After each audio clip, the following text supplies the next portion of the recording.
కూటమి ప్రభుత్వం ఏర్పడి 100 రోజులు పూర్తయిన నేపథ్యంలో ఇచ్చాపురం నియోజకవర్గం కవిటి మండలం రాజపురం గ్రామంలో ఇది మంచి ప్రభుత్వం కార్యక్రమం కేంద్ర విమానయాన శాఖ మంత్రి కింజరాపు రామ్మోహన్ నాయుడు, రాష్ట్ర వ్యవసాయ శాఖ మంత్రి కింజరాపు అచ్చెన్నాయుడు శుక్రవారం ప్రారంభించారు. స్థానిక శాసనసభ్యులు బెందాలం అశోక్ బాబు అధ్యక్షతన జరిగిన ఈ సమావేశంలో కేంద్ర మంత్రి మాట్లాడుతూ ఎన్నికల ప్రచారంలో ఏవైతే హామీలు ఇచ్చామో వాటన్నిటిని తప్పకుండా అమలు చేస్తామని అన్నారు. రాష్ట్ర ప్రభుత్వం ఏర్పడి 100 రోజుల్లో ఏమి సాధించారని కొందరు విమర్శలు చేస్తున్నారని అన్నారు. ఈ 100 రోజుల్లో రాష్ట్రంలో ప్రజలకు, అధికారులకు స్వేచ్ఛా స్వాతంత్ర్యాలు లభించాయని వారి విమర్శలను తిప్పికొట్టారు. కేంద్ర ప్రభుత్వంలో భాగస్వామ్యం కావడం వల్ల కేంద్ర విమానయాన శాఖ మంత్రిగా అవకాశం లభించడంతో జిల్లాలో విమానాశ్రయాన్ని ఏర్పాటు చేసుకోవాలనే ఆలోచనలో ఉన్నట్టు వెల్లడించారు. ఈ మేరకు బాబాయ్ అచ్చెన్నాయుడు, కలెక్టర్ స్వప్నిల్ దినకర్ పుణ్కర్తో కలిసి టెక్కలి, పలాస, ఇచ్చాపురం పరిసర ప్రాంతాల్లో భూమిని గుర్తించేందుకు ఏర్పాట్లు చేస్తున్నట్లు తెలిపారు. జిల్లాకు పరిశ్రమలు తీసుకువచ్చి నిరుద్యోగ సమస్య లేకుండా చూస్తామని అన్నారు. పోర్టు పనులు వేగవంతంగా పూర్తి చేస్తామని, తద్వారా వేలాది మందికి ఉపాధి అవకాశాలు కూడా కల్పిస్తామని చెప్పారు. భోగాపురం విమానాశ్రయం ద్వారా విజయనగరం, శ్రీకాకుళం జిల్లా నిరుద్యోగులకు అవకాశాలు కల్పిస్తామని చెప్పారు. ఈరోజు మనం రాజపురం గ్రామంలో నిర్వహించుకుంటున్నాం. కార్యక్రమానికి అధ్యక్షత వహిస్తున్నటువంటి స్థానిక శాసనసభ్యులు మనందరికీ కూడా ఎంతో ఉత్సాహంగా ఇచ్చాపురం నియోజకవర్గానికి వెన్నుదన్నుగా ఉంటూ ఎవరికి ఎప్పుడు ఏ సమస్య వచ్చినా సరే నేనున్నానని ధైర్యం ఇచ్చేటటువంటి నాయకుడు సోదరులు అశోక్ అన్న గారికి, అలాగే వేదికను అలంకరించినటువంటి పెద్దలు మనందరి అభిమాన నాయకులు ఈరోజు చంద్రబాబు నాయుడు గారికి రాష్ట్రంలో రాష్ట్ర మంత్రివర్గంలో కుడి భుజంగా ఉంటూ ఆంధ్రప్రదేశ్ రాష్ట్ర రాజకీయాల్లోనే బాహుబలిగా ఎదిగినటువంటి వ్యక్తి రాష్ట్ర మంత్రివర్యులు కుటుంబ సభ్యులు బాబాయ్ అచ్చెన్నాయుడు గారికి, అలాగే కలెక్టర్ గారు యువకుడు, ఉత్సాహవంతుడు, ఏదో చేయాలన్నటువంటి తపనతో ఈరోజు శ్రీకాకుళం జిల్లా వచ్చి చాలా అన్ని కార్యక్రమాలకి కూడా ఫౌండేషన్ వేస్తున్నటువంటి స్వప్నిల్ దినకర్ గారికి, అలాగే మన అందరి తాలూకా కుటుంబ సభ్యురాలు, మరి ముఖ్యంగా రాజపురం గ్రామానికి గురించి చెప్పుకుంటే గౌతు వారి కుటుంబం నుంచి ఉన్నటువంటి సత్సంబంధాలను గుర్తించి ఈ రోజు మళ్ళీ ఈ యొక్క కార్యక్రమాన్ని విజయవంతం చేయడానికి మనతో కూడా పాలు పంచుకున్నటువంటి సోదరిమణి సిక్కోలు శివంగి గౌతు శిరీషక్క గారికి, అలాగే వేదికను అలంకరించినటువంటి ప్రజాప్రతినిధులు, అధికార యంత్రాంగం, మరి ముఖ్యంగా జేసీ గారు వచ్చారు. ఈ జిల్లా నలుమూలల నుంచి కూడా చాలా మంది వచ్చారు. మరి వారందరితో పాటు ఇందులో కార్యక్రమంలో పాల్గొంటున్నటువంటి రాజపురం గ్రామస్తులకి, గ్రామ పెద్దలకి, సోదరిమణులకి అందరికీ కూడా నా హృదయపూర్వకమైనటువంటి నమస్కారాలు తెలియజేసుకుంటున్నాను. ఎన్నికల తర్వాత మీ అందరితో పాటు ఈ కార్యక్రమంలో పాల్గొనడం చాలా ఆనందంగా ఉంది. ఇప్పుడే అశోక్ అన్న గారు చెప్పారు, కేంద్ర మంత్రి అయిన తర్వాత ఏదో దూరం అయిపోతున్నారేమో అన్నటువంటి భావన కలుగుతుందని. అటువంటి భావన ఎక్కడ కూడా కలగకుండా చూసుకోవడానికి అన్ని విధాలుగా మీకు అండదండలు అందిస్తూనే ఉంటానని తెలియజేయడానికి ముఖ్యంగా ఈ కార్యక్రమానికి కూడా హాజరు కావడం జరిగింది. వాస్తవానికి ఢిల్లీలో కూడా అనేక కార్యక్రమాలు ఉన్నాయి.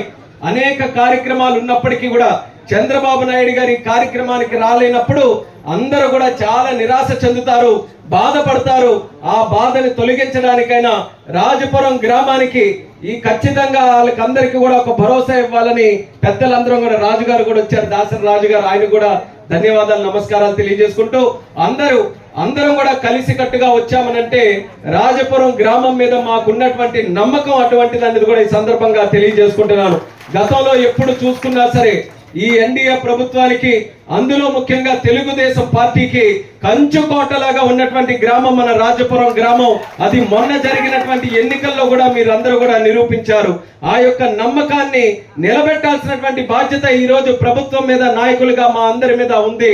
అందుకనే అచ్చెన్నాయుడు గారికి ఎప్పుడైతే ముఖ్యమంత్రి చంద్రబాబు నాయుడు గారు ఎక్కడ నుంచి కార్యక్రమం మొదలు పెడతామనంటే మా ఈశాన్య ప్రాంతం ఇచ్చాపురంలో రాజపురం గ్రామం నుంచి ఈ యొక్క కార్యక్రమం మొదలు పెట్టాలని ఆ గొప్ప గౌరవం మన గ్రామానికి ఈ రోజు ప్రభుత్వం అందించడం జరిగిందని తెలియజేసుకుంటున్నాను. అయితే ఈ 100 రోజుల తాలూకా కార్యక్రమంలో ముఖ్యంగా మనం చేసినటువంటి కొన్ని కార్యక్రమాలు గుర్తు చేసుకోవాలి. ఇందాకే పెద్దలందరూ కూడా చెప్పారు, ఆ రోజు ఎన్నికల్లో కూడా మేమందరం కూడా ఓట్ల కోసం తిరిగినప్పుడు హామీ ఇచ్చాం, 4000 పెన్షన్ చేస్తాం, అది కూడా ఏప్రిల్ నెల నుంచే చేస్తామని హామీ ఇచ్చినటువంటి మాట మీ అందరికీ కూడా గుర్తుంటుంది. ఆ రోజు చాలా ఆనందపడ్డారు మహిళలు కూడా. ఇది మంచి కార్యక్రమం అవుతుంది, ఇది ఖచ్చితంగా ఈ ప్రభుత్వం వచ్చిన తర్వాత చేయాలని చాలా మంది ఆశీర్వదించారు.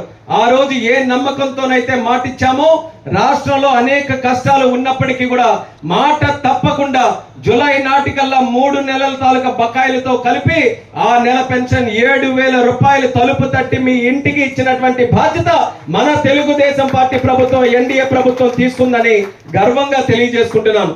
రాష్ట్రం మొత్తం మీద 65 లక్షల మందికి ఆ రోజు పెన్షన్లు పంపిణీ చేయడం జరిగింది. అదే తరహాలో ప్రతి నెల 1వ తేదీ వస్తే ఎక్కడా కూడా ఎటువంటి ఆలస్యం లేకుండా ఆదివారం అయితే ఒక రోజు తర్వాత కాకుండా ఒక రోజు ముందే చేసి మీ అందరికీ కూడా పెన్షన్లు ఇచ్చే బాధ్యత చంద్రబాబు నాయుడు గారు తీసుకుంటున్నారని తెలియజేస్తున్నాను. వికలాంగులకి 3000ది ఇది చిన్న విషయం కాదు. రాష్ట్రం తాలూకా పరిస్థితి అచ్చెన్నాయుడు గారు చెప్పినట్టు ఈ రోజు ఒక పేషెంట్ ఐసీయూలో ఉంటే ఏ రకంగా ఉంటుందో ఈ రోజు ఆంధ్రప్రదేశ్ రాష్ట్రం తాలూకా పరిస్థితి ఆ రకంగా ఉంది. జగన్మోహన్ రెడ్డి తాలూకా 5 సంవత్సరాల పరిపాలనలో రాష్ట్రంలో రోడ్లు ఉన్నాయి, కానీ రోడ్ల మీద రోడ్డు తక్కువ, గుంతలు ఎక్కువగా ఉన్నాయి. ట్యాప్లు పైప్ లైన్లు ఉన్నాయి, కానీ ఆ పైప్ లైన్ లో నీరు తక్కువ, గాలి ఎక్కువగా ఉంది. కాలువలు ఉన్నాయి, కాలువల్లో సాగునీరు తక్కువ, మట్టి ఎక్కువగా ఉంది. ఈ రోజు రాష్ట్రంలో ఖజానా చూసుకుంటే డబ్బులు తక్కువ, అప్పులు ఎక్కువతో ఈ రోజు ఉన్నటువంటి రాష్ట్రాన్ని మళ్ళీ గాడిలో పెట్టాలని అంటే చిన్న విషయం కాదు. కానీ చంద్రబాబు నాయుడు గారు ఆయనకున్నటువంటి ఆలోచనలతో, ఆయనకున్నటువంటి అనుభవంతో కష్టాలు ఎన్నున్నా పర్వాలేదు మనం భరిద్దాం, కానీ ప్రజలు మాత్రం మన అందరికీ కూడా ఎంతో నమ్మకం పెట్టుకొని గెలిపించారు. ఆ నమ్మకాన్ని మాత్రం మనం ఒమ్ము చేయకూడదని అంచెలంచెలుగా ఒక్కొక్క కార్యక్రమాన్ని మొదలు పెట్టుకుంటూ వస్తున్నాం. పెన్షన్ల కార్యక్రమం చేశాం, 5 రూపాయలకి అన్నం పెట్టే కార్యక్రమం. ఎవరికైనా తప్పు చేసిందా అన్నా క్యాంటీన్ అని అడుగుతున్నాను. ఎందుకు మూయించాపు కొట్టాడు, ఎంతమంది ఆకలితో ఎన్ని ఇబ్బందులు పడ్డారు ఆ రోజు. అటువంటి అన్నా క్యాంటీన్లు కూడా తెరిపిస్తామని 100 రోజుల్లోనే సుమారు 170 అన్నా క్యాంటీన్లు తెరిచినటువంటి ప్రభుత్వం మన ఎన్డీఏ ప్రభుత్వం అనేది కూడా ఈ సందర్భంగా తెలియజేసుకుంటున్నాను. అలాగే వాటితో పాటు ఉద్యోగాల కోసం అలమటిస్తున్నాం. మనం అందరం పిల్లలకి చదివిస్తున్నాం, ఉద్యోగాలు లేవు. అటువంటి సమస్య కూడా గుర్తించి చంద్రబాబు నాయుడు గారు వచ్చిన వెంటనే పెట్టినటువంటి ఒక సంతకం, మళ్ళీ డిఎస్సి టీచర్ ఉద్యోగాలు సుమారు 16,000 ఉద్యోగాలకి నోటిఫికేషన్ తీసినటువంటి ఘనత కూడా మన ప్రభుత్వం వచ్చి 100 రోజుల్లో చేసినటువంటి ఘనతని తెలియజేస్తున్నాను. ఇలా ఎన్నో కార్యక్రమాలు.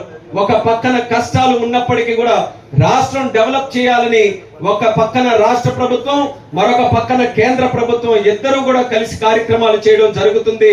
అది రానున్న కాలంలో ఏదైతే ఈ 100 రోజుల్లో చిన్న ఫౌండేషన్ మనం వేసుకున్నామో, ఈ ఫౌండేషన్ మరింత బలోపేతం చేసుకొని భవిష్యత్తులో ఇంకా మంచి కార్యక్రమాలు చేయడానికి అన్ని చర్యలు కూడా తీసుకుంటామని ప్రజల అందరికీ కూడా ఒక నమ్మకం ఈ సందర్భంగా తెలియజేస్తున్నాం.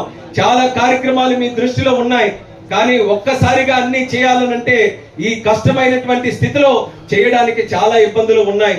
ఈ రోజు ఈ చెత్త ఏదైతే జగన్మోహన్ రెడ్డి రాష్ట్రం అంతా కూడా చెత్త వదిలి వెళ్ళాడో, ఆ చెత్తని తీయడానికి ఈ రోజు పనంతా కూడా సరిపోతుంది. అయినప్పటికీ కూడా ప్రజల తాలూకా నమ్మకం నిలబెట్టాలని అన్ని కార్యక్రమాలు కూడా చేస్తున్నాం. భవిష్యత్తులో మనం ముఖ్యంగా శ్రీకాకుళం జిల్లా చాలా సందర్భాల్లో మనం అందరం కూడా మాట్లాడుకుంటాం, ఇంకా అభివృద్ధికి నోచుకోలేనటువంటి జిల్లా అని. ఆ తాలూకా రూపురేఖలు మార్చాలని ఈ రోజు యంగ్ టీమ్ తో అందరం కూడా కలిసికట్టుగా పనిచేస్తున్నాం.